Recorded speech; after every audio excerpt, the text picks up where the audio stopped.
And when we started this, I said the best thing I can do is to give people the truth and give people the facts, separate from an opinion, separate from my spin, separate from what I would like to believe, what I hope, just facts.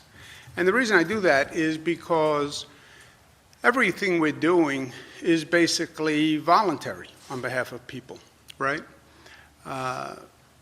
State government, local government, federal government doesn't have the power to enforce stay-at-home orders. If 19 million people said, I'm going out today, they would go out. But the belief was if they have the facts, if they understand the facts, they'll act prudently in connection with the facts. Now, some of the facts have been disturbing, some of the facts have been ugly, but those are the facts, and that's my job, is to present the facts as facts. If I have an editorial comment on the facts, I give it to you, but I want you to know that's my editorial comment versus what data or science will say.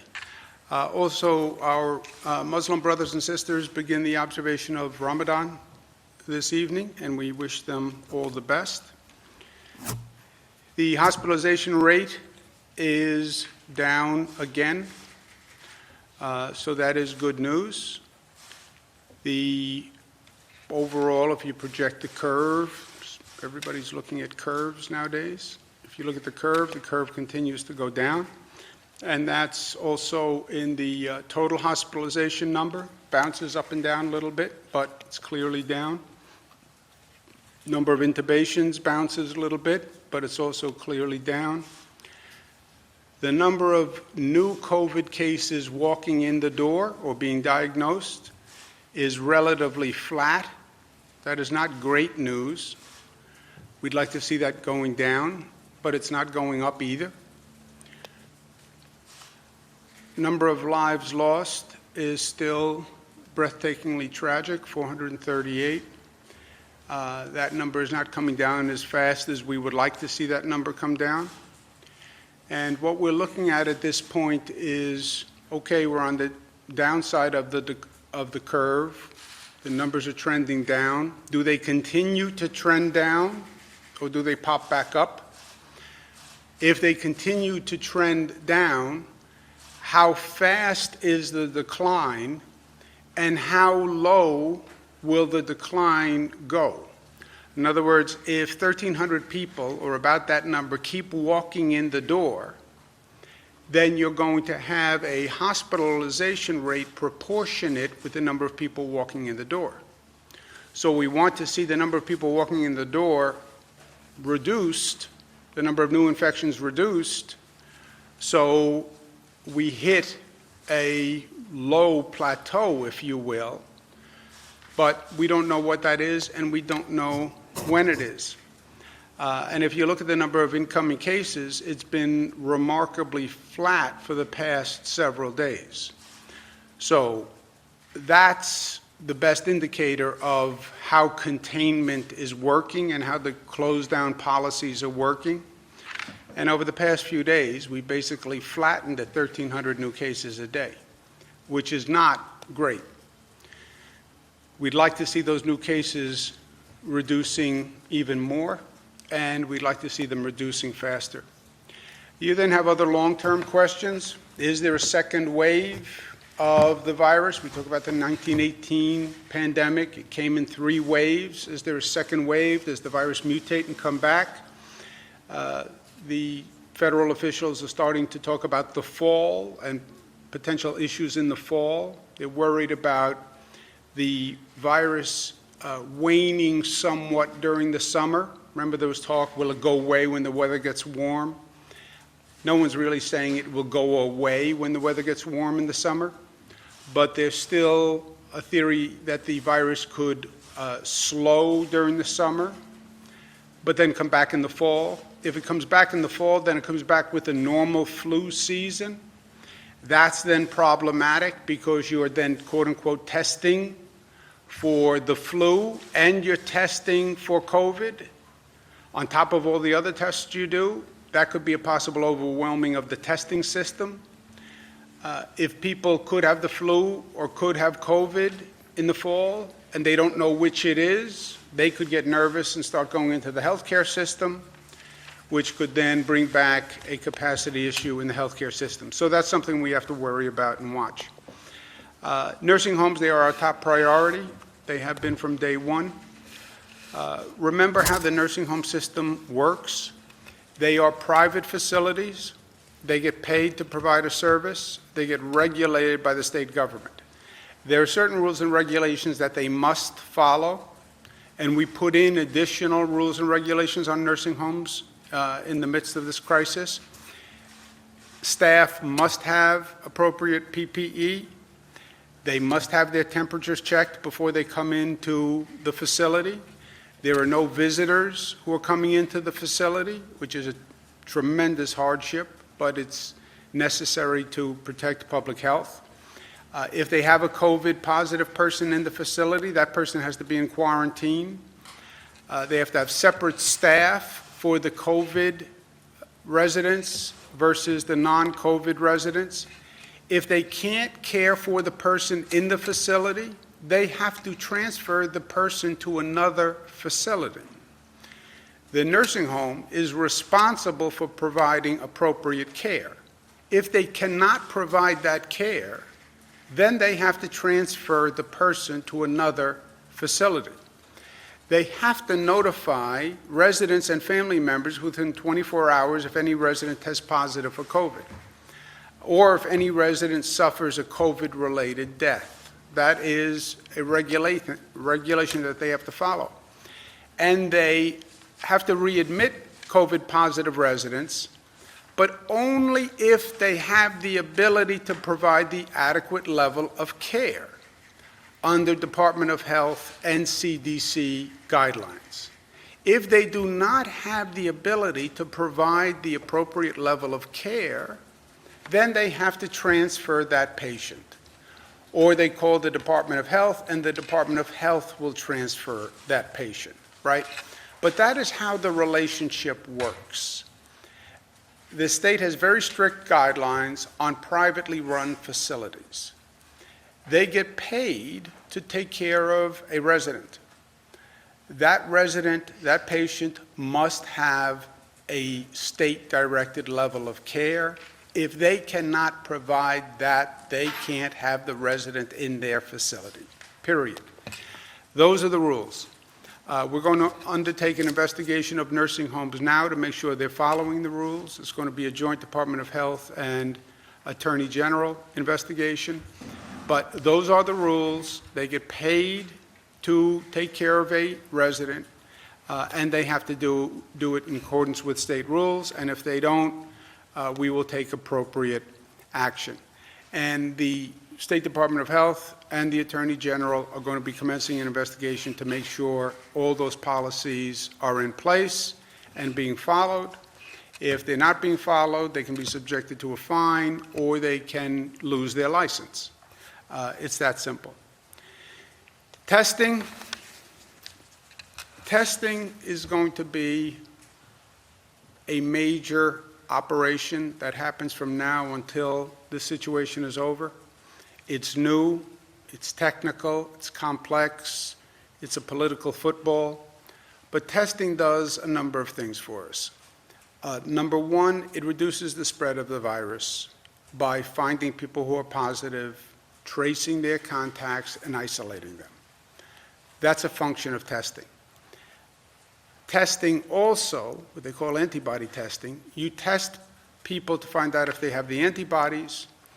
Why? Because if they have the antibodies, they can donate blood for convalescent plasma, which is one of the therapeutic treatments. So you want to find people who had it so you can identify them to donate for convalescent plasma.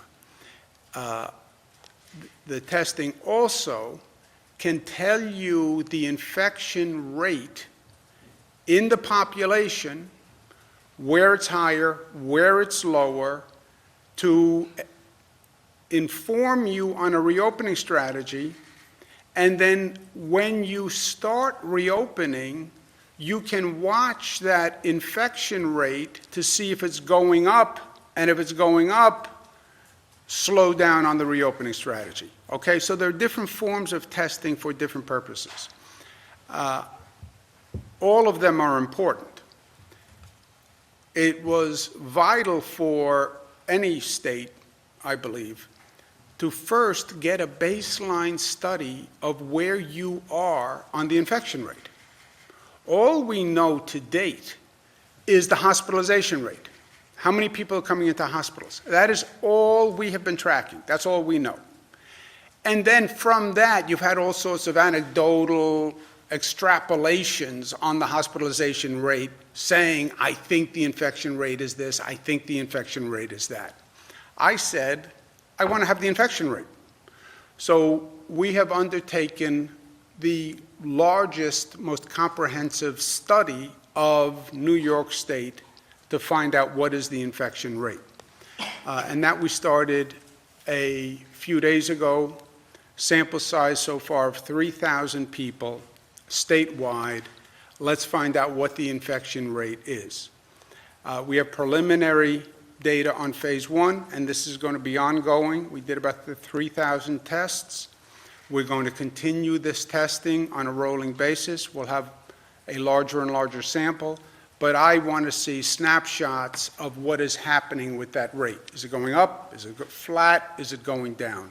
And it can really give us data to make decisions. We did 3,000 surveys in about 19 counties, 40 localities across the state. The surveys were collected at grocery stores, box stores, et cetera. And that's important. It means you're testing people who, by definition, are out of the home and not at work, okay? What does that mean? I don't know, but that has to be a factor that's taken into consideration. These are people who were out and about shopping. They were not people who were in their home. They are not people who were isolated. They're not people who were quarantined, who you could argue probably had a lower rate of infection because they wouldn't come out of the house. These are people who were outside. These are people who were not at work, so they're probably not essential workers, okay? So that has to be calibrated. But what we found so far is the statewide number is 13.9% tested positive for having the antibodies. What does that mean? It means these are people who were infected and who developed the antibodies to fight the infection. So they were infected 3 weeks ago, right? 4 weeks ago, 5 weeks ago, 6 weeks ago, but they had the virus, they developed the antibodies, and they are now, quote unquote, recovered. 13.9%, just about 14%. Breakdown male, female. Female, 12% positive. Males close to 16%, 15.9% positive. Regionally, Long Island at 16.7, New York City at 21.2, Westchester, Rockland 11.7, and rest of state 3.6. This basically quantifies what we've been seeing anecdotally and what we have known, but it puts numbers to it. Rest of the state is basically upstate New York, 3.6. It was been about 7-8% of the cases that we've had in the state. Westchester, Rockland, we had an initial significant problem. Remember, Westchester had the largest, hottest cluster in the country at one time. 11%, so it's literally somewhere in between. New York City, 21, which again supports what we knew anecdotally. Long Island, 16.7, so it's not that far behind New York City, and it is significantly worse than Westchester, Rockland. We've been talking about Westchester, Rockland, and Nassau, Suffolk basically is one, but there is a variation with the Long Island numbers. By race, Asians, about 11.7%, African American, 22%, Latino, Hispanic, 22%, multi none other 22%, white 9.1%. This reflects more the regional breakdown. African American and Latinos are, in this survey, disproportionately from New York City, and New York City is at 21%. So the African American number, Latino number is 22%, but and the upstate whites, they're talking about more upstate, which is 9, but it's 3.6 in the survey. By age, nothing extraordinary here. We did not survey anyone under 18, so it starts with 18 years old, 18 to 24, 8%, 45 to 54, 16, 75 plus, 13, but it's a small percent of the total. Again, how many 75-year-olds were out shopping and about? That is the group that's supposed to be isolating, because they are the most vulnerable, 65 to 74 also. But that's the distribution. Again, the sample was by definition people who were outside the home, so we have to analyze that. What does that do to the numbers? But that is a factor that has to be taken into consideration. If the infection rate is 13.9%, then it changes the theories of what the death rate is if you get infected. 13% of the population is about 2.7 million people who have been infected. If you look at what we have now as a death total, which is 15,500, that would be about 0.5% death rate. But two big caveats. First, it's preliminary data. It's only 3,000. Well, 3,000 is a significant data set, but it's still preliminary. And when we say there are 15,500 deaths, that number is going to go up. Those deaths are only hospitalization or nursing home deaths. That does not have what are called at-home deaths, right? This doesn't include people who died in their home and were not in a hospital or a nursing home. We still have to compile all that data. And then the at-home deaths, you have to go back and try to find out what was the cause of death for those at-home deaths, and then add them to the number of deaths connected to COVID. It gets even more complicated because in California, they're now finding deaths that go back to last December or January that they believe were COVID related. And people didn't even know about COVID at that time. So if you then go back to December and January and start to look at the number of deaths and check them for a COVID-related death, I don't even know how you do that practically, you'll see that total number of deaths go up. But that 15,500 is not an accurate total number of deaths, in my opinion. Well, fact, it's not an accurate total number of deaths because it does not count in-home deaths, at-home deaths. It's not accurate because there will have been many other deaths that were never tested for COVID that should be attributed to that number. But with those caveats, that's what we see in this survey.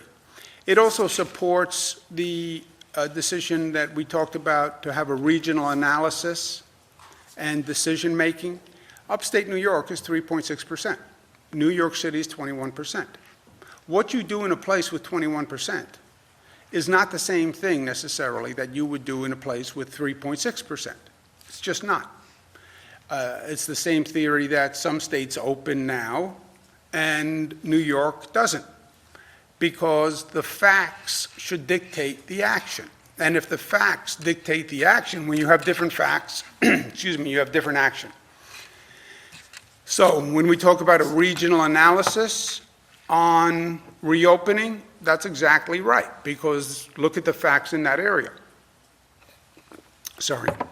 But there's a second complicating factor, because there always is. What you do in a region still has to be coordinated, because you have a pent-up demand in the whole tri-state area where one region opens up for business. You could see people come in from literally from the tri-state area and overwhelm that region. We try to rationalize with Connecticut and New Jersey, because there have been facilities in Connecticut that were open, and you have all sorts of New York license plates there. So yes, regional analysis, but understand on that regional analysis that you still exist in a tri-state area with millions of people who are looking for something to do, to get out of the house and put the kids in the car and go. So that has to be factored in, because that is a significant factor. We also have to do more to get testing in the African American and Latino communities. We talked about health disparities. This state did not have the kind of disparities we've seen in other states, but I want to understand them and I want to address them. There are going to be a number of factors why you could have a higher percentage of positives in the African American and Latino community. There were existing health disparities. There were existing comorbidities, underlying illnesses, diabetes, et cetera. I also believe you have a greater percentage of the quote-unquote essential workers who are African American and Latino. And while everyone else or many other people had the opportunity to lock down at home, as terrible as that was, the essential workers had to get up every morning and go out and drive the bus and drive the train and deliver the food and do all those essential services that allowed people to stay at home. Also, you have more people in the New York City area, more people getting on subways, getting on buses, more people dealing with that density, and we know that's where it communicates. But New York City Housing Authority, we're starting more testing today at New York City Housing Authority facilities. You talk about public housing. I was a HUD secretary. I worked in public housing all across this nation. That is some of the densest housing in the United States of America. People crammed into elevators, crammed through small lobbies, overcrowding in their apartment. So public housing does pose a special issue, and it should be addressed. I also want to get more testing in African American and Latino communities all through the New York City area, including Long Island after this. I want to work with Congressman Hakeem Jeffries and Congressmember Yvette Clarke and Congressmember Nydia Velazquez to help us work with the churches in those communities. The churches have volunteered, many of them, to be testing sites. One of the problems is finding a testing site, but many churches have said they would be willing to use their facilities for testing sites. As we ramp up the testing, I want to get it into the African American and Latino community, and using the churches as a network, I think, is going to be extraordinarily effective. But this is something that New York should lead the way on answering this question and addressing this issue. Also, I want to speak to a point from our friends in Washington. Senator McConnell, who is the head of the Senate, you know, we've been talking about funding for state and local governments, and it was not in the bill that the House is going to pass today. They said, don't worry, don't worry, don't worry, the next bill. As soon as the Senate passed it, this current bill, Senator Mitch McConnell goes out and he says, maybe the states should declare bankruptcy, okay? This is one of the really dumb ideas of all time. You know, I said to my colleagues in Washington, I would have insisted that state and local funding was in this current bill, because I don't believe they want to fund state and local governments. and not to fund state and local governments is incredibly short-sighted. They want to fund small business, fund the airlines, I understand that. But state and local government funds police and fire and teachers and schools. How do you not fund police and fire and teachers and schools in the midst of this crisis? Yes, airlines are important. Yes, small business is important. So are police and fire and healthcare workers, who are the frontline workers. And when you don't fund the state, then the state can't fund those services. Makes no sense to me. Also makes no sense that the entire nation is dependent on what the governors do to reopen. We've established that. It's up to this governor, it's up to this governor, it's up to this governor. But then you're not going to fund the state government? You think I'm going to do it alone? How do you think this is going to work? And then to suggest we're concerned about the economy, states should declare bankruptcy? That's how you're going to bring this national economy back? By states declaring bankruptcy? You want to see that market fall through the cellar? Let New York State declare bankruptcy. Let Michigan declare bankruptcy. Let Illinois declare bankruptcy. Let California declare bankruptcy. You will see a collapse of this national economy. So just dumb. Vicious is saying, when Senator McConnell said, this is a blue state bailout. What he's saying is, if you look at the states that have coronavirus problems, they tend to be Democratic states. New York, California, Michigan, Illinois, they are Democratic states. So if you fund states that are suffering from the coronavirus, they're Democratic states. Don't help New York State because it is a Democratic state. How ugly a thought. I mean, just think of what he's saying. People died. 15,000 people died in New York, but they were predominantly Democrats. So why should we help them? I mean, for crying out loud, if there was ever a time you're going to put aside your pettiness and your partisanship and this political lens that you see the world through, Democrat and Republican, and we help Republicans, but we don't help Democrats. That's not who we are. It's just not who we are as a people. I mean, if there's ever a time for humanity and decency, now is the time. And if there was ever a time to stop your obsessive political bias and anger, which is what it's morphed into, just a political anger. Now is the time. And you want to politically divide this nation now, with all that's going on? How irresponsible and how reckless. I'm the governor of all New Yorkers. Democrat, Republican, Independent, I don't even care what your political party is. I represent you. And we are all there to support each other. This is not the time or the place or the situation to start your divisive politics. It is just not. And that's why, look, our rule has been very simple from day one. There is no red and blue. There should have never been a red and blue when it comes to any important issue, but certainly not now. And that's not what this country is all about. It's not red and blue, it's red, white, and blue. And when we talk about New York tough, we're all New York tough, Democrats and Republicans. And we're all smart, and we're all disciplined, and we're all unified, and we're all in this together. And we understand that, and that's how we operate. And we operate with love, and we're strong enough to say love.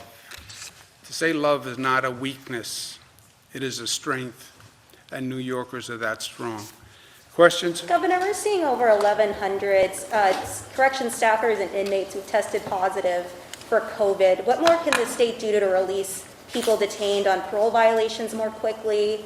And what about releasing elderly and medically vulnerable people and making sure that inmates are getting hand sanitizer? Is there any ability to get the National Guard to clean jails? So as of today, there's 263 prisoners who have tested positive for COVID.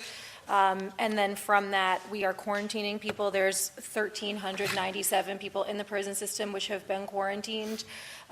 We actually have not seen the kind of outbreaks that we feared that we would see. We're monitoring it very closely. We've done a number of things, including stopping visitation and doing isolation above and beyond, but within humanity, making sure that you're not putting people in solitary confinement. So we're monitoring this very closely. We're getting briefed on it every morning. We've already taken a number of steps, the technical parole violations, the people over 55 with the 90 days. And as the situation evolves and warrants changes, we'll change. Excuse me one second. Let me just go back to the self-proclaimed Grim Reaper, Senator McConnell, for another second. He represents the state of Kentucky, okay? When it comes to fairness, New York State puts much more money into the federal pot than it takes out, okay?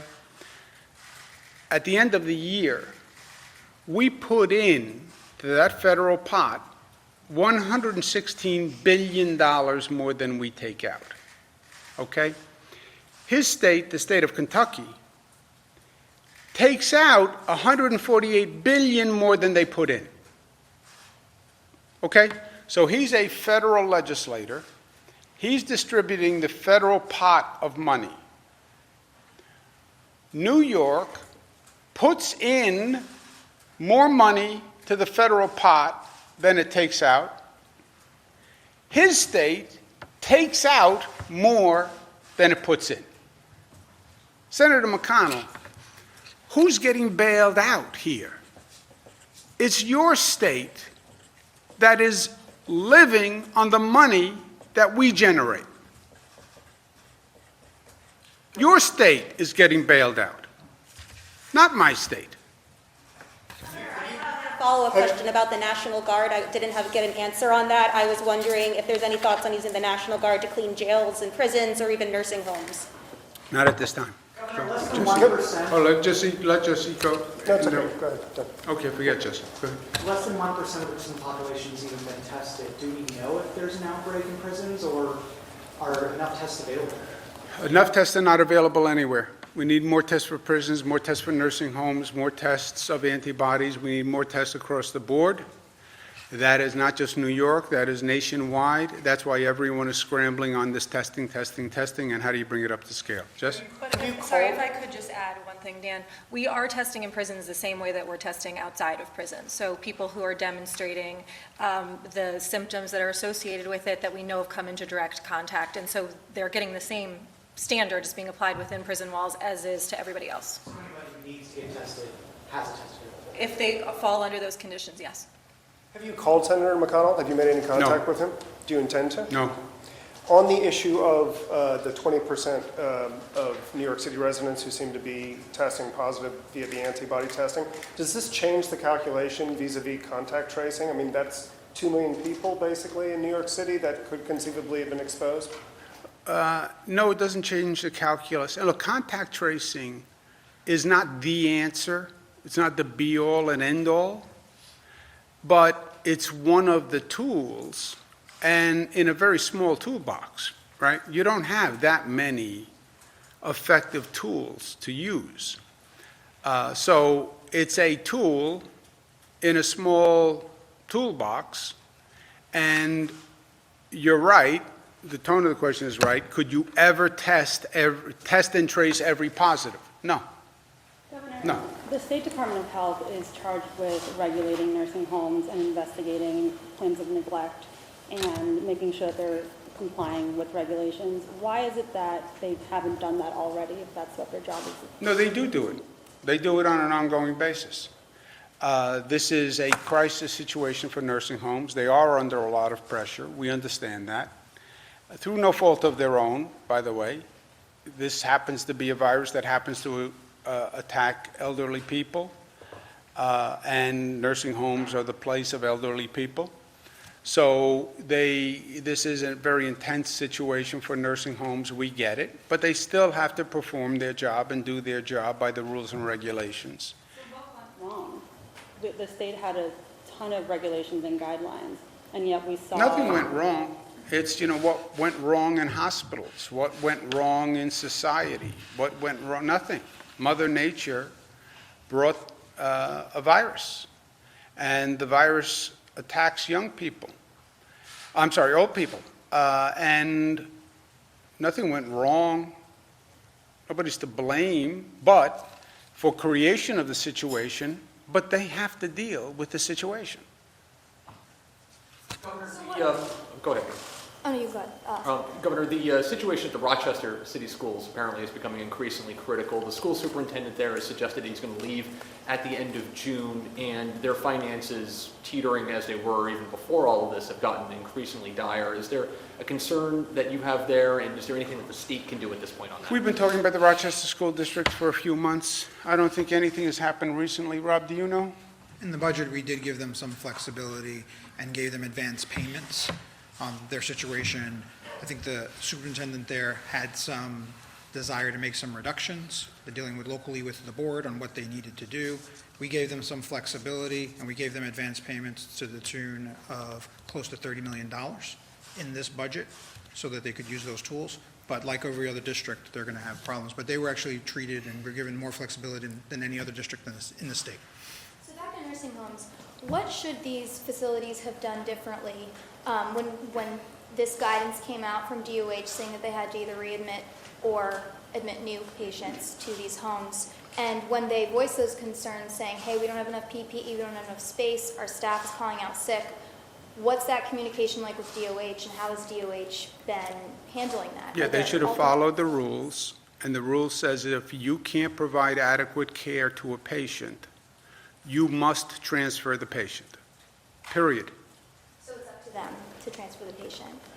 Yes, and then if they can't transfer a patient to another facility, so they call other facilities, do you have a bed available? If they can't transfer the patient, they call Department of Health and say, I can't find a facility for this patient, and the Department of Health finds the facility for the patient. Did any nursing homes object to, one, this policy, and two? They don't have the that- right to object. That is the rule, and that is the regulation, and they have to comply with it. And the regulation is basic common sense. If you can't provide adequate care, you can't have the patient in your facility. And that's your basic fiduciary obligation, I would say ethical obligation, and it's also your legal obligation. If you can't provide adequate care, the person must be transferred. If you have COVID people, they have to be quarantined, they have to have separate staff. That's the rule. If you can't do it, we'll put them in a facility that can do it. That's the rule. Now, when the person gets transferred, then they lose a patient, they lose that revenue, I understand.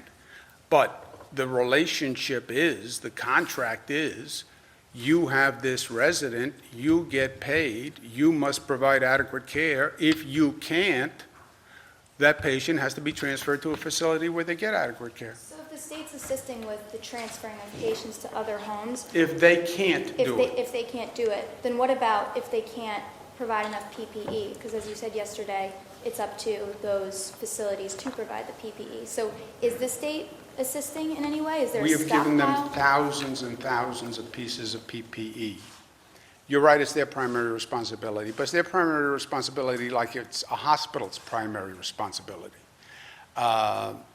And hospitals ran into problems, nursing homes ran into problems. This is a national story, right? You turn on the national news any given time, and you'll have people saying we can't get enough PPE. It's been an international problem. So we were sending, we were getting PPE from China, remember? And we were getting PPE, and we were distributing the PPE also. And how many pieces? Put it into context, the governor, on the emergency basis, for nursing homes alone, 417,000 surgical grade masks, 101,000 gowns, 85,000 face shields, 422,000 gloves, 5,000 gallons of sanitizer. So on that scale, we have been on an emergency basis, making it available to those facilities who have called and said, we can't, while managing as well hospitals and other facilities that have had a desperate need for this, in addition to the nursing homes. Is that a weekly number that they're This getting? is since the middle, this is since about 2 weeks ago. Is there a concern with the practice in some facilities of rotating staff to different facilities so they can cover different shifts? I have not heard that. And how many calls have you gotten from DOH, from these, I mean, sorry, from these facilities to DOH, specifically from these nursing homes that they can't comply? Do you have a number They're on saying that? transfer patients? Yeah, so if How- a do you know how facility many? says, hey, we We can't, have specifically. that Have would you transfer. heard about getting those calls? We haven't gotten calls like that. you haven't gotten any calls at all? Not that I know, but we can track it and find out. What about assistance for the PPE? Have you gotten calls on We've that? had assistance for PP, and as Jim just mentioned, the Yeah. amount of supplies that have been delivered to the nursing homes. Do you have a number on how many nursing homes have called for that, or adult care Not off the facilities? top of my head. Is the state investigating why we're seeing so many more deaths Excuse me in one some nursing second. Can we homes? just, let's get people who haven't asked. Go ahead, Mark. Thanks. I have a question about the state workforce, and I don't know how the unions factor into this, but in the areas of like, let's say Plattsburgh, Watertown, Binghamton, where you have state office buildings, and the infection rates are relatively lower, could you maybe have workers who are working from home come in, non-essential workers, and, you know, do something partial? I mean, maybe in the more urban areas, maybe Syracuse or Rochester have by zip code where there are lower people, lower infection rates, and have them come in? You know, I'm just asking. No, look, I think it's a very good question, and I think that's part of, when we talk about these regional analyses and regional decision-making, I think that's one of them. We said we have a matrix, right? So it's more essential businesses that are lower risk would be the top priority, right? Matrix, two variables. How essential is your business? How much risk does your business bring? Government workers are essential, I would argue, as a government worker. And you can socially distance in a government workplace. So I think that would be one of the prime candidates in a regional reopening strategy once we get there, right? On the regional, you want to look at what is the overall infection rate, like this data. You want to look at the hospitalization rate. You don't get anywhere on a reopening discussion until you see that hospitalization rate flat or coming down, right? Those are the CDC guidelines. They talk about phase 1, phase 2. So that hospitalization rate has to be coming down. The infection rate has to be low. Then you can start the conversation on reopening regionally and calibrating it. Let's take one more, sir. Sorry, can I just make one point on the state workforce? This non-essential workers who are home right now are still being paid. So those workers are still being paid while they're home right now. A regional decision might happen. I mean, what are we talking about? You have to look at the numbers. You tell me when the numbers change, I'll tell you when we start the But conversation. you've state gonna be you've got looking- numbers on antibody testing, you've got numbers on hospitalization, you've got numbers on infection rates, so you do have numbers. Well, you want to look at a flat or dropping hospitalization rate in a region that can reopen as a region. We don't have the kind of hospitalization rate numbers by region that I can sit here and say the North Country has been going down at this rate, but you need that kind of analysis region by region.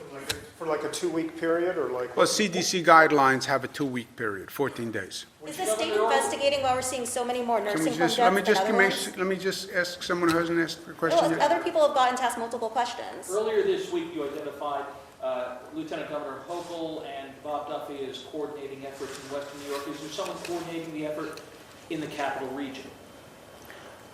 We are. I am located in the capital region. But Lieutenant Governor Kathy Hochul is from Western New York, and she was there. Bob Duffy, my former Lieutenant Governor, as you know, great public servant. He's in the Rochester, Finger Lakes area. So we had that advantage. We had just a tremendous asset there with Kathy Hochul and Bob Duffy. So they're doing that. And I consider myself an adequate capital district representative. The unemployment insurance situation, even with the new system, we are still hearing from our viewers who are having difficulty, people who are frustrated? By the way, just to give you context, I was on the phone with all the governors yesterday on a governor's call. This is across the country, this problem, across the country. But anyway. To punctuate that point from the governor, just for everyone to put it into context, New York State, since this crisis has begun, has paid out $2.2 billion to over 1.1 million people who have applied for unemployment insurance. To give you a reference point, California has done $975 million, Texas $400 million, Florida $143 million, Pennsylvania $600 million. So we have gone above and beyond in terms of ramping up. We today, a number will be released later today, another 207,000 people that applied for and were accepted for unemployment insurance. That's the number that's going to be released later today. So that brings us up to 1.4 million New Yorkers who are now going to be collecting unemployment insurance. The backlog that remains is a majority PUA, which is the pandemic unemployment insurance. Those are the gig workers, contractors, self-employed, people who can't work because their kids' schools are closed, people who can't work because they've come into contact with someone who's COVID positive. That came out of the Federal CARES Act, which was passed on March 27th. That's where the majority of these complaints are coming from. And yes, those people have been out of work or hadn't been working since before then, but the federal law that was passed that enabled them to collect unemployment insurance didn't even go into effect until March 27th. The feds then put guidance out that said you have to apply for unemployment insurance, get rejected, and then apply for pandemic unemployment insurance, which was a complete disaster. We have now streamlined that process in New York. That was this past Monday. We rolled out the new form, which you apply one time, and then we make the determination which pot you go into. So now the majority of the backlog is from that category of people. And just to give you further context, California isn't even rolling out their ability to apply for PUA until April 28th, and Illinois not till May 11th. So I know that this is hard. It's terrible. You've lost your job. You're struggling to pay the bills. It's hard enough without having to deal with bureaucracy and red tape. This is on a scale this nation has never experienced. In New York, by comparison, is actually doing a tremendous job, and we just ask people to remain patient. We've now put 3,000 people on this issue, and we're going to continue to pound the phones and do the data input until it's all complete and everyone has what they need. Yeah, and just to put this in context, we have done far more, far faster than I think any other state in the country. And the number of people who have gotten assistance is mind-boggling. But none of that matters, right? For a person, there's only one check that matters, and that's their check. And I get that. And if they don't get their check, it doesn't matter that it was only March 27th, et cetera. And some states aren't even starting this yet. But people are anxious, and it's their check that matters to them. Again, the good news is it's not going to cost you any money because you will get the check. I know you want it today, but you will get it, and when you get it, it's the same dollar amount as if you got it today. I still want it today. I get it. But this is an impossible problem that they handed to the states. They just pass a law, just goes into effect March 27th. We have to figure out who's eligible, how it's administered, and then get a check out the door. It's an impossibility. It really is an impossibility. Hire 3,000 people to put together a system. But it is an impossibility. Again, the only good news is you're going to get the check. It's going to be the same dollar amount. Yes, I know you want it today. But we're getting it to you faster than probably any other state in the United States of America, which, as a governor, I feel good about. But from an individual who didn't get the check, none of it matters. You get the last question because of your undying patience. Will the state investigate why we're seeing so many more deaths in some nursing homes than others? You know, about 20 nursing homes have over 40 fatalities, 6 nursing homes have over 40. And, you know, when will New York also provide a plan to provide free child care to all essential workers across the state? Yes, that is going to be one of the criteria for the investigation that the Department of Health and the Attorney General are undertaking. Thank you, guys. Thank you very much.